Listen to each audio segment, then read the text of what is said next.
Hello friends and welcome to the Christmas special. This is episode number 2 out of 12. In the previous episode, we made some Swiss doughboys called gritty buns. You can watch that video if you click the link in the top right corner now. In this episode, we'll make this beautiful Mexican Christmas bread. It's called Rosca de Reyes. The decoration on this is just awesome. And it tastes really good too. It's super soft and fluffy, filled with orange peel and pistachios. So if you want to learn how to make it, keep watching. And as always, you'll find a full detailed recipe down in the description box. So let's begin. Let's see what equipment we need.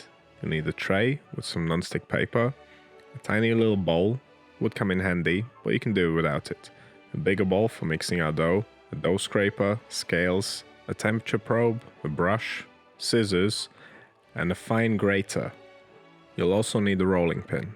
Now on to the ingredients. Some strong white bread flour, milk, yeast, salt, some soft butter, some sugar, and a whole egg. That's for the dough. Now on to the fillings. Some crushed pistachios, some butter, candied orange peel, some sugar, some orange zest, a bit of cinnamon. For decorating, we'll need a whole egg for brushing, and then some dried fruit and nuts. Now before we begin, I know my kitchen is around 22 degrees Celsius, so I want my milk to be around 7 to 8 degrees. Now let's begin making our dough. Get your bowl, add the milk, then in with the egg. Now add the yeast, the salt, and then add the sugar. We're not adding the butter yet, that'll come a little bit later. Now grab a spatula and give everything a good mix. You want to dissolve any large sugar crystals and hydrate the yeast. Now add the flour and continue on with the dough scraper. And if that's not doing the job, get in there with your hand. You want to mix the dough in the bowl until it's one cohesive piece to avoid making mess on the table. Now we can start working it.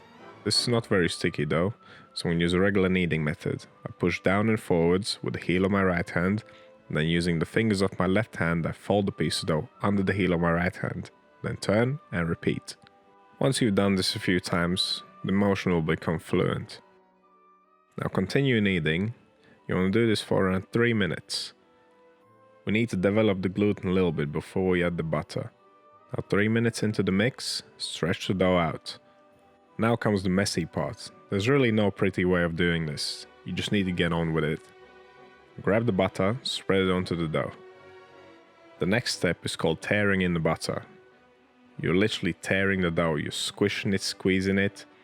The noise this makes is amazing. Now you want to squish it for around half a minute. And then continue on kneading, just as you did before. And while in the beginning, it'll be super sticky and messy, as you keep going, the butter will get absorbed into the dough. And it will become nice and smooth. It goes without saying your hands should be clean before you even attempt this. You want to continue kneading for around 3 more minutes after you added butter. And once your dough has become nice and smooth, and it's nice and glutinous, you can start thinking about fermentation. This is quite quick and easy, right? Now place your dough ball into a bowl and take the temperature. 25 to 26 degrees Celsius is just about right for this. I'm going to cover it up and leave it to ferment for 1 hour. If your dough is warmer, you reduce the fermentation time. If it's cooler, extend it.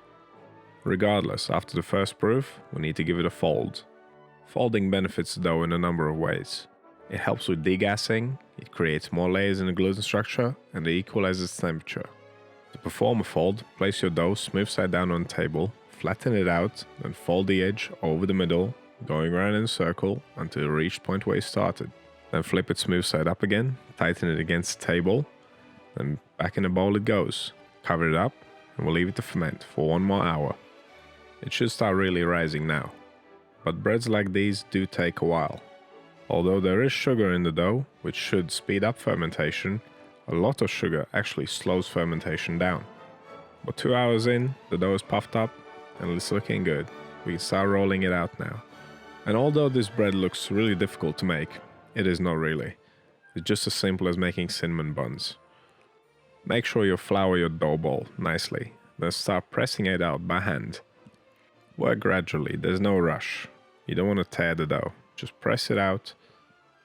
And once you press it out a bit, continue on with a rolling pin. And if the dough is not stretching, it might happen sometimes. Just cover it up and leave it to rest for around 5 minutes and then continue. But you want to roll this to a large rectangle. Now let's knock up the filling. Get your candied peel, get your pistachios, sugar, cinnamon, and the orange zest, and give it all a good mix. Now grab the soft butter and spread it all over the dough, but leave an edge. We will brush the remaining edge with some water to make it stick. Now we can grab the filling and sprinkle it all over, but remember to leave an edge. As you can see, so far, it looks like we're making cinnamon buns or Chelsea buns. I like to use the palms of my hands just to press in the filling into the dough. I don't want it moving around as I'm rolling the dough up. And speaking of rolling, now's the time. So start from the top, fold the small edge over, and then just continue rolling. Try to make it nice and tight. But don't go too crazy, you don't want to tear it. Now watch what I'm doing here. I'm stretching the dough out on the right side so it overlaps. I want to leave this end quite loose, while the other end will be quite tight. And you'll see in a minute why.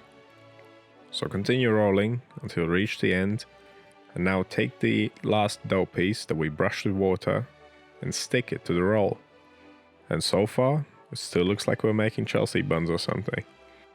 But the next step will really set it apart. So grab your tray with a non-stick paper and grab a tiny bowl, if you have one. Now wrap the dough around the bowl, or just shape it into a circle if you don't have a bowl. Just make sure that the seam is pointing down. And you remember I left that loose end? I want to tuck in the tight end into the loose end. And I want the dough to overlap and then seal it up. It's basically like a snake eating its own tail. And make sure you seal this up properly. You don't want it popping open whilst it's fermenting or baking. Now, unlike most breads, this bread is scored before final fermentation. So grab your scissors and make incisions around the edge. Then cover the loaf up, leave it for its final fermentation. It should take around 1 to 1.5 hours. During the time, preheat your oven to 170 degrees C with a fan on and watch that baby rise. And now comes the fun part, the decoration. Now you can go as crazy or as simple as you'd like. Just brush the surface with egg and stick a load of stuff to it.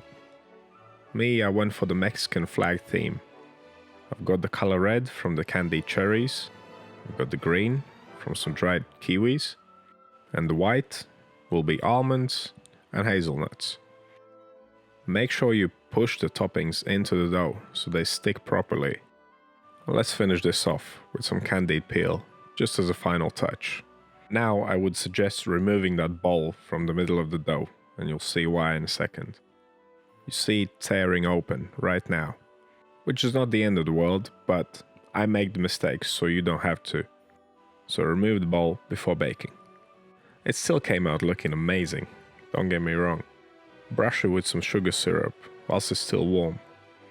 And that's your Mexican Christmas bread, Rosca de Reyes. Look out for my Christmas specials playlist. I have 12 different breads from 12 different countries. If you have any questions or suggestions, drop them down in the comments. Thank you for watching. I'll see you in the next one.